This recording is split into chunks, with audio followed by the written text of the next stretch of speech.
Italy. Some think that Italians only eat pasta and pizza. Others think that all Italians are obsessed with fashion. But if for you Italy means AC Techno and 9x9 duo, then in this tutorial series you will learn how to remake their 000000005 track, starting with the rumble kick and bass combination. If you love acid and other harder styles of techno and own a copy of Serums, and studies say you will love my rave techno preset pack as well. With over 40 customizable and quality presets, MIDI melodies and percussion samples, your producer friends will think that leading artists like Blankenstle or I Hate Models have personally given you their signature sound. Speaking seriously, it's difficult to find another preset pack with such original sounds. Download your copy today at thrillmusic.com/RTR.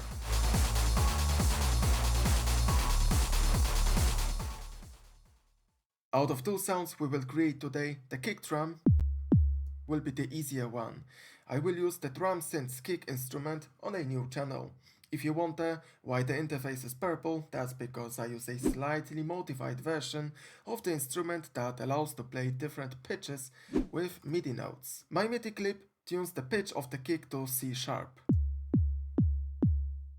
I will slightly change this instrument's settings. For this kind of a beat, the kick has to be thinner, and I will achieve that in 3 steps. The first one is to decrease the length of the kick drum. I do it with the decay knob.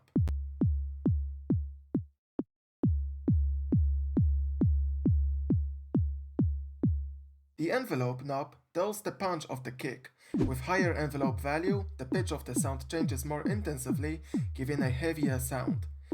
With the envelope set to 0, the pitch doesn't change in time at all.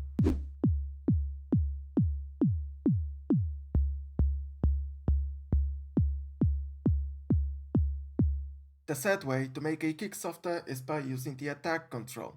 This one adds a volume fade into the sound and can sound like a sidechain compression.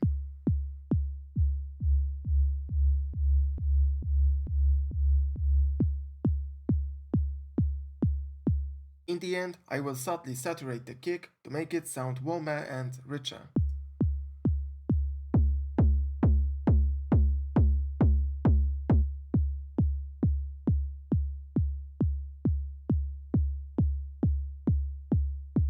The rhythm in the low frequencies is made by both kick drum and a sub-bass sound that follows it. That sub-bass can be made with the operator synthesizer. It's loaded with a sine wave by default, so let's use another MIDI clip to play it with the right pitch.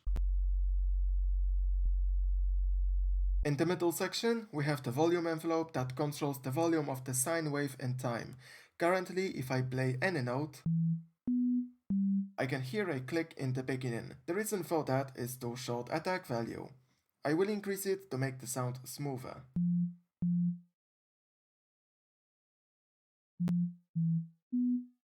The reason for why I picked the operator synth is because it allows to manually add harmonics into the wavetable just like in Serum synthesizer. As you may already know, harmonics are the tones with a frequency that are a multiple of the fundamental frequency of the sound. Harmonics are added when we use distortion or saturation effects to make the sound fuller and richer. Adding the harmonics manually is just another way leading to the same pleasant result. To edit the wavetable, click the oscillator tab and zoom in the editor to only first 16 harmonics. Each pillar represents the volume of each harmonic. A sine wave is a single tone, so we expect the first harmonic to be the only one in the sound. I will add now a second harmonic. Notice how does the sound gets fatter.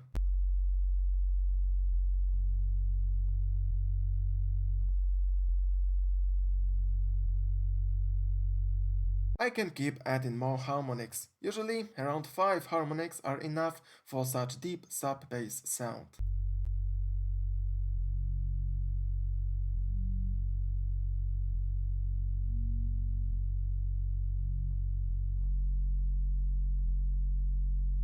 And this is the sound after balancing the harmonics. Playing both kick and sub-bass as they are now, doesn't sound rhythmic, plus the low frequencies from both sounds interfere, leading to a weak sound. The sub-bass needs to be quiet whenever the kick drum plays. I can use either a sidechain compression or something more intuitive, the volume automation. This is the shaper effect from modulators category, a LFO that accepts various modulation curves that you draw in the middle window. A left mouse click adds a new point, and the left mouse click with a shift key held removes it. This LFO can be attached to almost anything. I will attach it to the gain control in the utility with the map button. The modulation range is set from 0 to 100%, and for the gain knob in the utility it means volume modulation from -infinity to +35 decibels. We don't need to make the bass louder as it is, and when the bass has to be quiet, it doesn't have to be completely muted. I will adjust now the modulation range.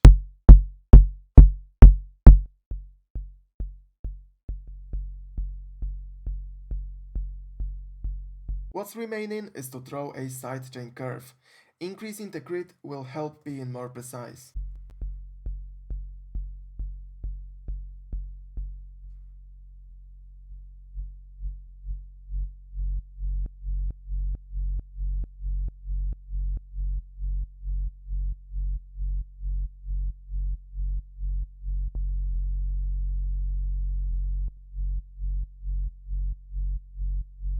The modulated sub-bass can be added now to the kick drum.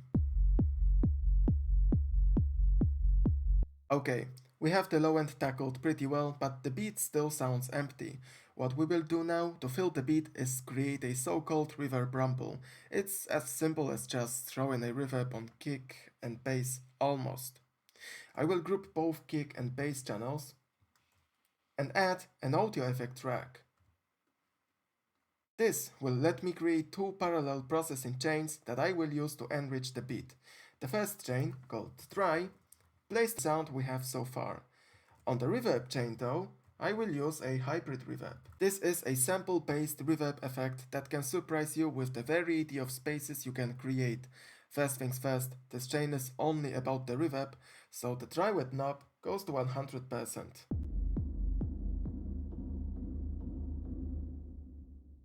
The reverb comes with an equalizer section that we will turn off because later I will equalize the reverb with a more precise equalizer. Now we can start by picking the type of space we want to emulate.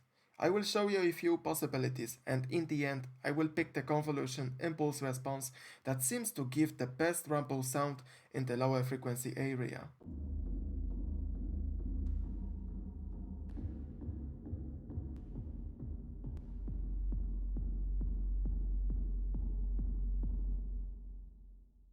A space made out of a sample is just the first half of the reverb created by Hybrid Reverb.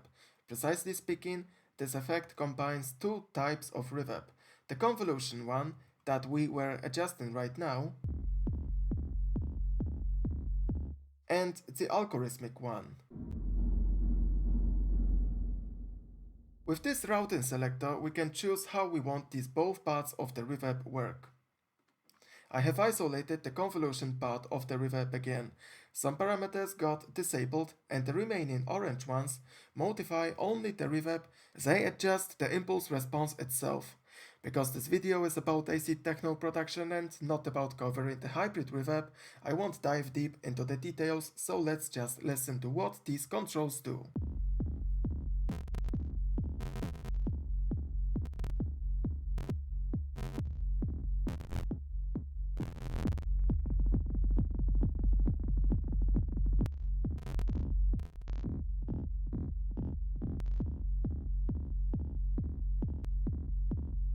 The algorithmic part of the reverb comes with its own set of parameters as well. You might already know some of them. A first thing to adjust would be the algorithm itself that sets the character of the reverb.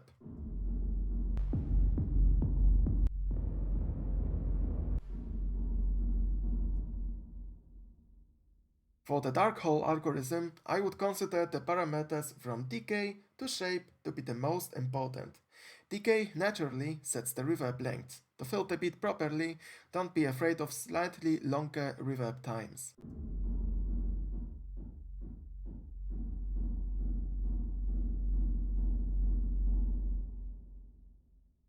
The size controls the dimensions of a virtual room in which the sound is being played. Small size values give an impression of a sound being played in a tunnel or bathroom,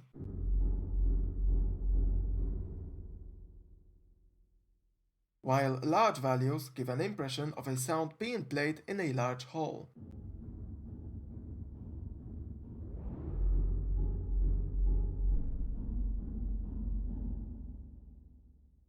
The dampen can make the reverb muffled, rolling off the high end a bit.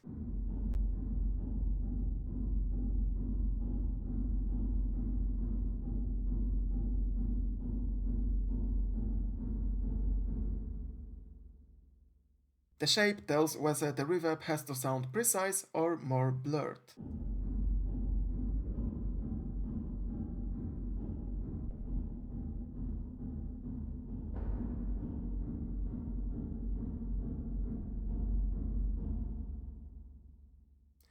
All remaining parameters for the algorithmic part of the reverb are for us much less significant, so I will leave them without any adjustment or explanation.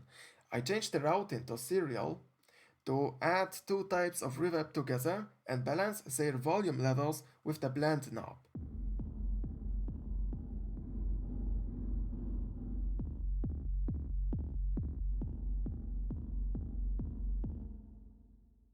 At last, let's distort the reverb with the vintage fader.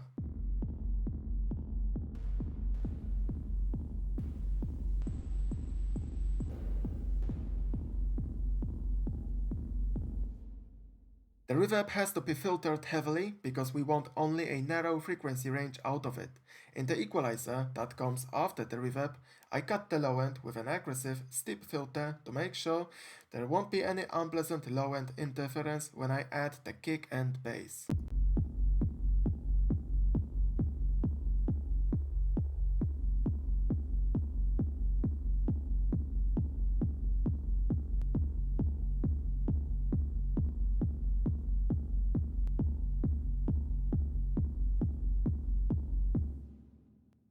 The second filter cuts nearly all mid and high frequencies. This filter will have a lower slope, because a less aggressive frequency cut sounds more natural.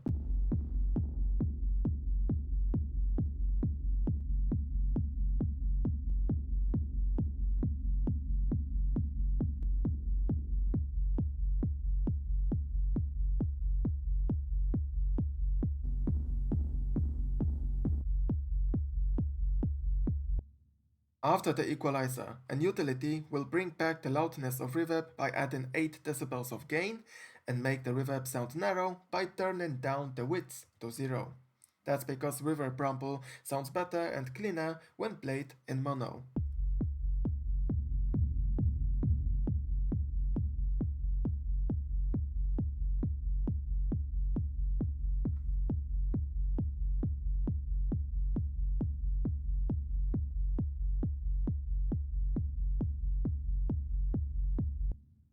Now it's time for some compression. I want the reverb to sound flat, and it would be nice if I could slightly saturate it as well. Both these things can be done with the Ableton's limiter. I have explained well how does this limiter work in my second trance production tutorial, so here I will only give a short commentary. The limiter is triggered well thanks to the high gain and low ceiling, but what makes the limiting aggressive and flat are low release and look ahead values. In fact, both these parameters are so low that they add a subtle distortion as a side effect. To compare the sound before and after limiting, I compensate the perceived volume difference with the utility afterwards. Let's listen to the rumble with and without the limiter.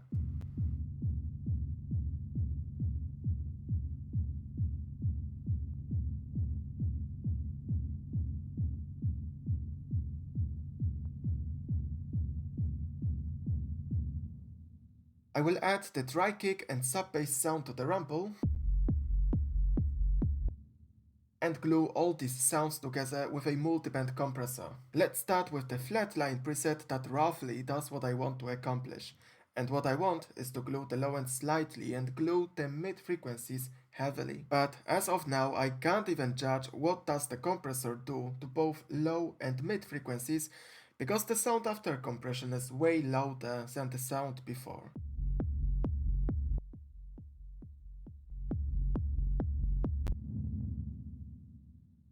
I will solo each frequency range and use a VU meter to compensate any volume difference. I use a freeware VU meter, isolate the mid end, and measure the loudness without the compression. I turn on the mid frequencies compressor and measure the loudness again. Then I adjust the output knob to compensate the volume.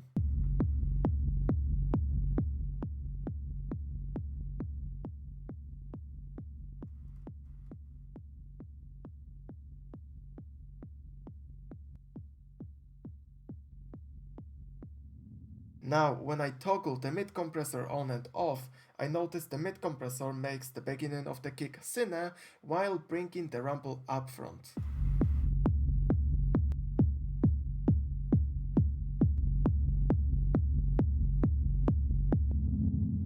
I do the same thing for the low end compressor. When I isolate the low end and toggle the bottom compressor, I hear that the low end is subtly glued.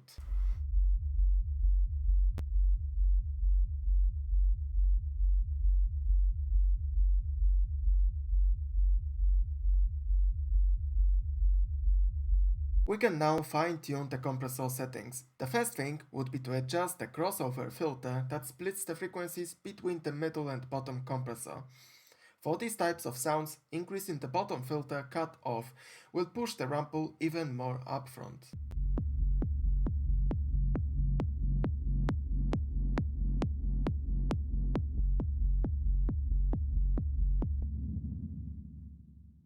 In short words, that is because we route less and less frequencies to the middle compressor that makes the sound louder when it's getting quiet. And when the middle compressor gets a signal with less and less frequencies, it perceives it as something quieter, so the compressor tries to push the loudness even further. You can clearly see it by looking at the middle compressor's gain reduction meter. Positive number indicates that the compressor makes the sound louder, and that's called the upward compression. The soft knee and RMS/peak switch can introduce a more transparent compression. Soft knee enabled means that the compression ratio changes gradually as the threshold is approached from both sides. Soft knee disabled means that the compressor either compresses the sound with the set ratio or it doesn't compress the sound at all. The RMS mode makes the compressor react not to the signal's peak volume, that changes more rapidly and aggressively, but to the perceived average volume that changes more gradually. Naturally, the RMS mode in theory gives a more gentle compression. Most of the times, these two controls affect the compressor subtly.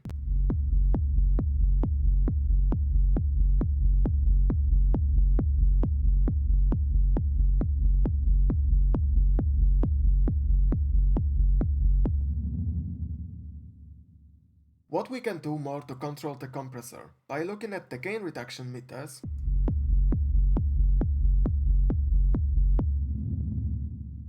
we can see the amount of compression applied is quite large. That's a good position for adjusting the rhythmic compressor parameters that are the attack and release. And these controls seem to work as in every other compressor effect. From the practical point of view, it means that, for example, decreasing the attack parameter in the middle compressor is going to make the mid frequencies become more compressed much faster, making the kick drum less punchy and more snappy.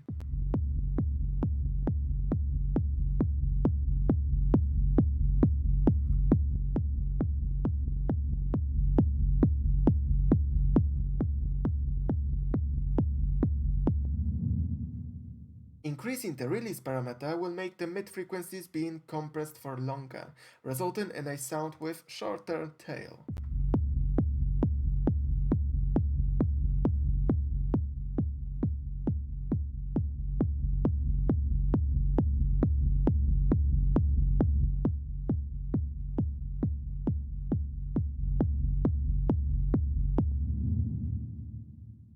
The The same principles can be applied to the bottom compressor working with the low end. Let's adjust the attack and release there as well.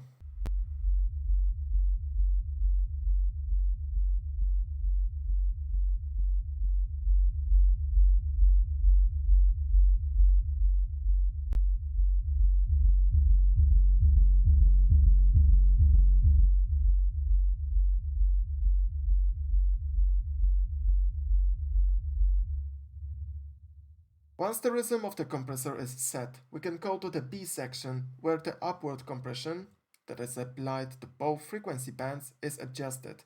Here I can control the compression intensity.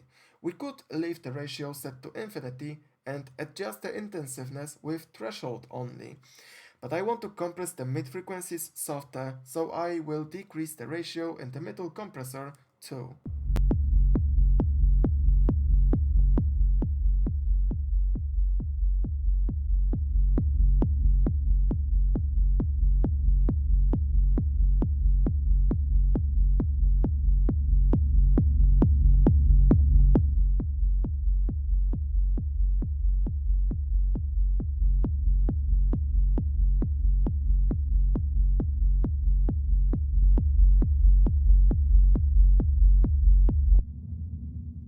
Changing the intensiveness of compression can again create an imbalance in average volume before and after compression. So before I show you what does the adjusted compressor do, I will compensate any difference in volume levels again. Now I will show you each band before and after compression.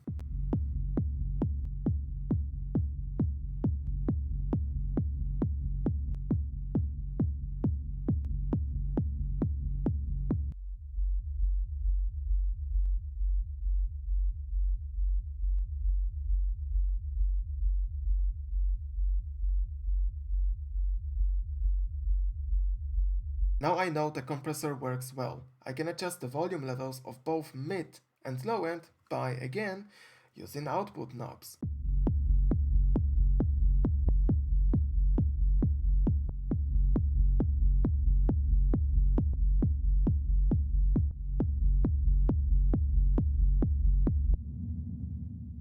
Finally, the last step is to equalize the kick and bass.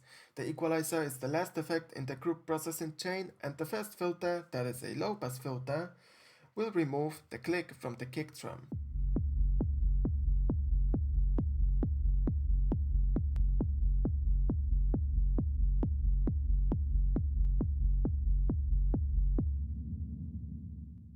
To make the kick sound even more muffled, a more precise bell filter cuts the 1.4K area.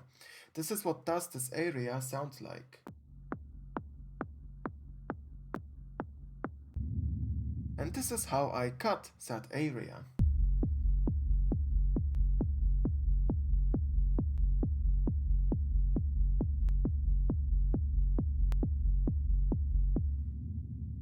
Hollow frequencies can cover our rumble and bass, making the kick seem not so deep. If you want to prevent that, a slight cut at around 400 Hz can help. I will attenuate this frequency area.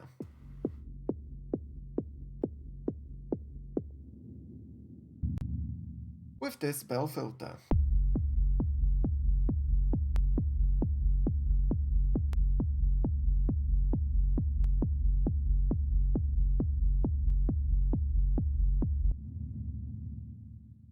To enhance the rumble itself, aim from the 100 Hz area. The part of the sound I will boost sounds like this.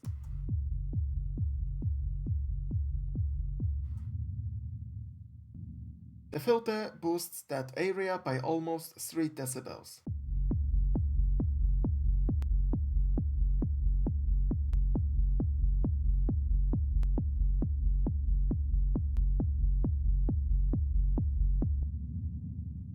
And now let's compare the kick and bass with and without the equalizer.